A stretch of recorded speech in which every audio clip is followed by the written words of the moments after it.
Orang macam-macam pikirannya kersane Allah dan baik-baik saja. Dunia diokal-akali ini ya baik-baik saja. Allah ya tenang aja tetap sugih.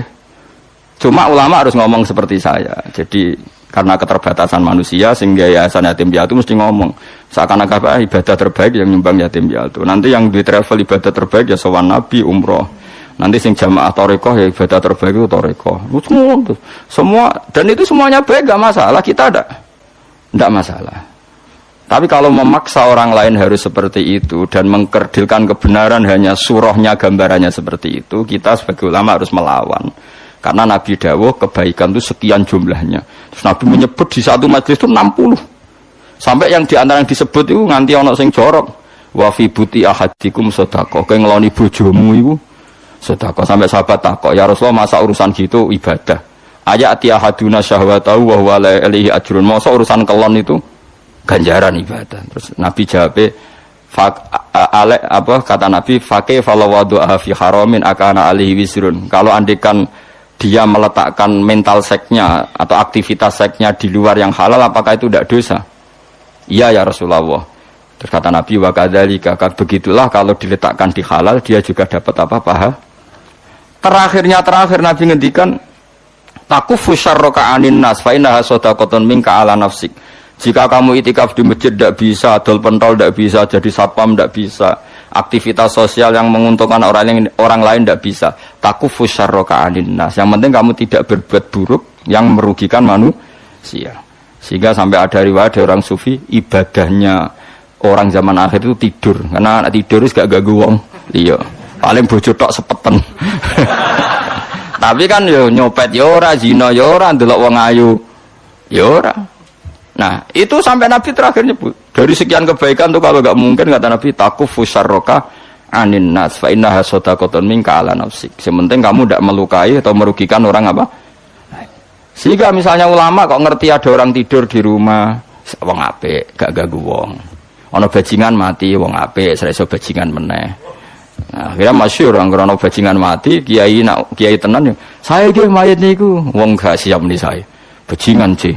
Saya padahal ning atine kiai nek mati ya apik dong ora iso bajingan to. Akhir dari bajingane ya wis mati. Lha sekarang ngakhiri bajingan apik ta elek? Apik. Berarti matine elek ta apik? Apik. Maksudnya kiai apik matine ora apik wonge. Lah wong gak trimo pikirane apik ku. Wonge. Lah kiai ndake wis pinter maksude. Apik ngene iki. Ngomong keberatan. Ayo mun apik. Ya sesuk kan wedi yo. Nggih apik. Lah itu ilmu. Jadi ngaji ilmu itu orang harus punya kesiapan pendapat meskipun itu kita tidak siap. Wa wasa antakrahu syai'a wa huwa khairul lakum. Pendapat itu meskipun kamu kadang tidak cocok, bisa saja menurut Islam itu ini lebih apa? Baik. Karena tadi kebaikan itu sekian bentuk. Bisa ulang, kebaikan itu sekian apa? Bentuk. Nah, kalau suwon misalnya sampean pengurus takmir masjid, nak pengen masjid rame ya enggak apa-apa. Itu memang bidang kamu. Tapi pastikan hati kamu ingin ramai itu gak kepengen prestasi karena kamu sedang ketua takmir. Bener-bener ingin masjid ini ramai. Bukan ketuane rakwel lah. Tapi problemnya di Indonesia, anak ketuane rakwel kok ngomong ambisi. Ora ketua kok degeraan. Angel-angel urip kumpul wong angel. Akhirnya zaman Nabi pun karena yang seperti ini terjadilah orang munafik. Yes, tapi ini sunnatullah mau apa? Di khilah-khilah fi sunnatullah. Kalau orang terkasihnya Allah saja gak bisa menghilangkan orang munafik, apalagi kita tambah tidak bisa. Dan itu bagus. Ada orang munafik itu bagus. Ngetes iman, apa? Seru, apa? Seru. Munafik itu mari dunia, apa? Seru. Wong itu ya kersane pangeran pun ngantil kula. Kabeh ning donya kabeh kersane pangeran. Ana wong kafir, ana munafik kabeh kersane pangeran. Kita kok nglakoni syariate. Mohon singkat cerita, Nabi itu dikepung tertekan sekali. Itu sampai 26 hari. Sebagian riwayat mengatakan 1 bulan. Karena dibulatkan. Itu yang pasnya itu sampai 26 hari. Wa balaghatil qulubul hanajir. Itu orang-orang Islam pun sampai wa tadzunnuna billahi dzununa. Manane dzununa al-mukhtalifata kang selang-seling. Beda-beda. Manane bin nasri kadang yakin ditulung Allah, wal ya'si lan kadang wis putus asa. Jadi kadang ya umat imane, tetep Allah nulung, dinteni sesuk ora, tetep. Bareng wis 2 minggu, ketoke ora ketok. Kayak wong latihan kiai. Wis kuwesuan melarat tak sus. Kita kudu alih profesi itu terus. Itu ya gak apa-apa, namanya manusia. Kados ning sahabat saja yang orang terbaik setelah Rasulullah, mereka watadzunnuna billahi dzununa. Manane ayil mukhtalifata bin nasri wal ya'si. Kadang yakin ditulung pangeran, kadang wal ya'si putus asa ditulung pangeran. Mergo kewajo, keadaan wis kacau bae. Hunalika ing dalam kono-kono panggonan ubtulia den coba sapa al mukminuna pira-pira mukmin. Ukhtu biru tegese den coba sapa al mukminun, dites sapa al mukminun. Liyata bayana wa dadi jelas sapa al mukhlis wong sing ikhlas min wiri sanging liyane mukhlis. Wa zulzilu lan den guncangna sapa al mukminun khurriku. Tegese diguncangna sapa al mukminun sijalan kelan guncangan saditan kang banget. Min siddatil fazai saking bangete kaget. Dhewe omong sak omong wis ora tertib. Pikiran wis ora karu-karuan karena dikepung orang kafir dari berbagai sisi dan mereka semuanya niat membunuh. Repot loh Kang, dikepung niat membunuh. Nah Indonesia kan paling banter sampean dikepung paling apa di penjara, itu lewat pengadilan. Jadi dua jeda lah. Mboten dikepung wong kafir jan niatnya itu membunuh, rasa lewat pengadilan, rono pengacara, rono penjara Kang. Niatnya umum. Kowe siap dikepung wong sing niate jan bunuh. Setelah membunuh rono urusan. Ngriyen rono HAM, rono negara gak ada apa-apa. Sumpek Kang. Oh sumpek Kang. Mulane tiyang mukmin disebut hunalika btulial mu'minuna wa zulzilun apa? Zilzalan syadida. Akhirnya apa? Ketika dalam kegalauan seperti itu, kekacauan seperti itu, Allah cerita, wazkur idh yaqulul munafiqun. Wazkur lan ing sira Muhammad idh yaquluna nalikane ngucap sapa al munafiquna pira-pira munafik. Waladina laru akeh fi qulubihim kang tetep ing dalam atine ladina maradun te lara. Mana lara uduk fa'tiqadin tegese lemah etikot. Ketika dalam keadaan tertekan seperti itu dan sebagian yang bersama Nabi itu tidak semuanya sahabat baik. Ada juga sebagian mereka yang sebenarnya tidak sahabat, mentalnya munafik. Mereka komentar apa? Ma wa'adanallahu wa rasuluhu illa ghurura. Ma wa'ada ora jajanina ing kita sapa Allah wa rasuluhu lan utasana Allah bin nasri kelawan nulung ora janjeni iku illa ghururan kecuali muk bodoni tok batilan tegese batil. Walah nyatane jare Muhammad kekasih Allah ditulung, nyatane dikepung wong kafir pirang-pirang dina ya ora berkutik. Wes paling dibodoni. Coba Rasulullah kayak apa sakitnya? Sudah terkepung, sebagian orang yang bersamanya menuduh beliau bodoh. Wah itu berat sekali jadi Rasul. Tapi Nabi ya tenang mau nonton. Ya tidak mangkal sama orang munafik, ya enggak panik ya santai. Masyhur itu hadis. Malah Nabi guyon. Nabi dalam keadaan gitu saya guyon. Masyhur itu guyonnya Nabi. Jadi ketika bikin Khandaq dan orang sudah panik seperti itu, ada yang panik karena bawaan watak manusia ketika tertekan. Ini panik yang masih ditoleransi Allah. Seorang lagi ada panik karena bawaan apa? Manusia yang tadi orang mukmin tadi. Hanya watu dzununa billahi dzununa. Ada panik yang kemudian menjadikan alasan dia ragu kepada kebenaran Nabi. Mbon nggih ngaji London di rumah lagi. Panik itu kan ada dua. Ada panik karena watak manusia, misalnya dikepung orang kafir, semuanya ingin membunuh Anda, terus ada panik, ndonga ta ora ya? Apa menisan ndonga husnul khotimah wae dadi karuan. Padahal harusnya kalau Anda seorang mukmin sejati, jangan kesusu ndonga husnul khotimah. Ini konteks perang, tetap kita ingin menang, mengangkat li'ilai kalimatillah. Jangan langsung mikir husnul khotimah, berarti Anda pecundang, kepengen nang mati terus melok-melok. Jadi kepengen memperjuangkan Islam kok nak mati seneng, padahal mati itu akhir dari segalanya, termasuk akhir dari perjuangan. Makanya Syekh Nawawi Banten berfatwa, orang minta mati saya itu tidak boleh, kata Imam Nawawi Banten. Alasannya dengan kamu mati berarti berakhir juga potensi Anda berjuang. Yang boleh adalah kamu ingin hidup atau mati diridhani Allah. Nanti soal pilihannya Allah itu kamu hidup ya biar li'ilai kalimatillah. Kalau mati sebagai bukti nyawa kita lillah, milik Allah. Tapi jangan fokus kepenang mati syahid benar. Berarti Anda kan tidak siap mengawal Islam dengan jasad kamu, dengan kemampuan kamu. Makanya cara Syekh Nawawi ra usah njuk ndonga mati napa syahid. Piye-piye mati syahid itu keceluk maktulal kafir, orang yang dibunuh. Bukan masalah dibunuhnya Kang, tapi masalah terus kowe ra iso mbela Islam. Paham ya? Jadi misalnya kados pas ngaji ngene kok digepung wong kafir.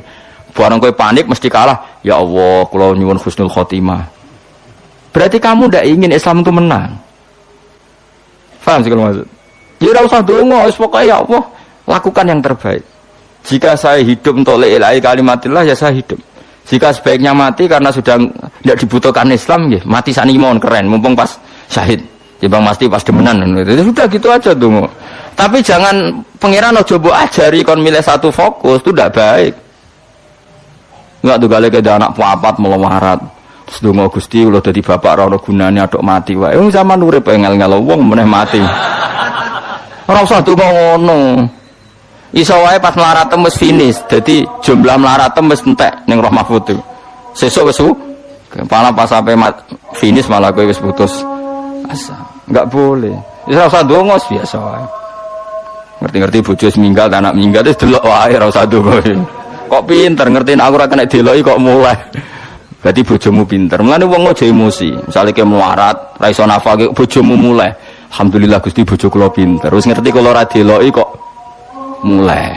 Wis ngerti kula ora iso ngekeki mangan kok mulai. Kowe sing bangga di bojo pinter. Wong mung nganggo akale ora ngara emosi. Aja kok malah ngamuk. Wis ngerti nak malar tanggal mulai. Lah misale melok kowe terus ramangan mati kabeh. Ya ape mulai. Nak mulai berarti bojomu pinter, wis ngerti nak melarat. Ditinggal mulai. Lah bojomu mulai aja nuruti nafsu. Mas, kula kepengin bantu jenengan gak bebani jenengan. Tak sementara aja mangan wong tuaku dhewe. Tolong Mas urus diri sendiri. Lho umpama Islam ngono ora indah napa? Kayak apa ini? Lho kula nulis kitab karangane ulama-ulama papan atas. Sebagian mereka habib, sebagian mereka ulama biasa, tapi ya ulama. Itu ada cerita, ada seorang habib alim ditanya. Habib saya ini punya teman, ketika saya kaya mereka sering ke saya, ketika saya miskin enggak. Teman seperti itu baik apa enggak? Jawab Habib itu lucu. Yang jelas kehendak Allah seperti itu baik. Itu kehendak Allah di seluruh dunia. Umumnya wong nak lagi mulya, jabat, suka marak, naik melarat, gak marak. Iku apik. Lah kok apik piye? Habib itu kan gak setia. Kowe sugih didelok kanca iku keren. Lah nek melarat go delok-delokan ki ora isin. akhirnya alhamdulillah bener. Jadi wong apa-apa didelok mbek ilmu blok-blok aja kok delok iku nganggo nafsu. Misale Ruhin sugih di Alphard, kula dolan seneng. Ayo Gus ngopi ning di kafe sing larang. Rono neh cek sugih. Wis medun tapi Sinova. Ayo Gus ngopi cek cukup lah. Barang wis rono melarat tukang bengkel buruwe wong cek pasti sentak. Siap gak didelok kancane? Ayo jawab. Enggak siap. Maslahate piye yo kancane delalah ditetir seneng dolan. Dadi mlarate ra konangan. Kok malah gawe teori anyar. Bapak melarat ditinggal. Wong pangeran gawe sunah mesti yang terbaik. Mbok yo iman sing mulane iman anut ulama, aja anut omongan yang bodho-bodho. Wong bodho ora iso mikir. Ngromong ngono. Omong di share ngono. Wong yo ngomongnya bareng padha. Saya sadunya kok dhewe padha. Sugih wae parani nak melarat ditinggal. Jadi kebodohan kita kan wis di-share, dimasalkan. Nah ulama ora ngarah terjebak. Allah di sunah niku malah apik. Mergo kowe nak didolani kanca pas sugih kan siap, iso nyugoi, iso hormat. Nak kowe melarat didolani kanca iku isin. Isin gak kowe tau sugih di Alphard di Innova. Bariku suatu saat kancane dolan wis bengkel cek buruhe wong. Siap kowe didolani kanca. Ayo jawab. Nak siap kelainan kowe. Ayo milih ndi ya. Makanya ilmu itu solusi ya. Mana beda sih kalau melarat bakar usah dolani. Nek sakit transfer iku aduh. Motor apa ora usah dolani, titip-titipno tanggane to. Apa yang dibikin mulane bojo pas kowe melarat bojomu mulai ku apik. Oh apik banget. Bojoku pinter, di sing kena deloki dilakoni. Saiki aku ora kena deloki ya mulai. Ya SMS alhamdulillah Dek gue ngurangi beban gue ya Mas wis tak pikir. Coba gang saulan ana surat rapak. Istine mati ya, saudara rapak ya. Piye Dek karep piye Mas ketoke wis ra kuat di bojo aku wis pegatan. Ya ora masalah, sementing kono sing njaluk kan keren. Jadi kan tak takoki pangeran. Aku ora seneng pegatan. Mriku sing nyuwun Gusti. Ngan kowe ring-ringano hisab napa? Terus bojomu tak, kenapa seneng pegatan? Dapat kalar nafkah ngene-ngene. Ya, kan akhirnya padha bener ya. Tapi nak kowe ngawiti megat, kere pola. Kere napa? Pola. Kere di keputusan penting. Tolak kan keputusan penting. Nak pikiran tak kok kere di keputusan. Di mana-mana orang kere itu tidak boleh punya keputusan. Ora nek urip wis nikmati. Pokoke kabeh kodok kodare Allah mesti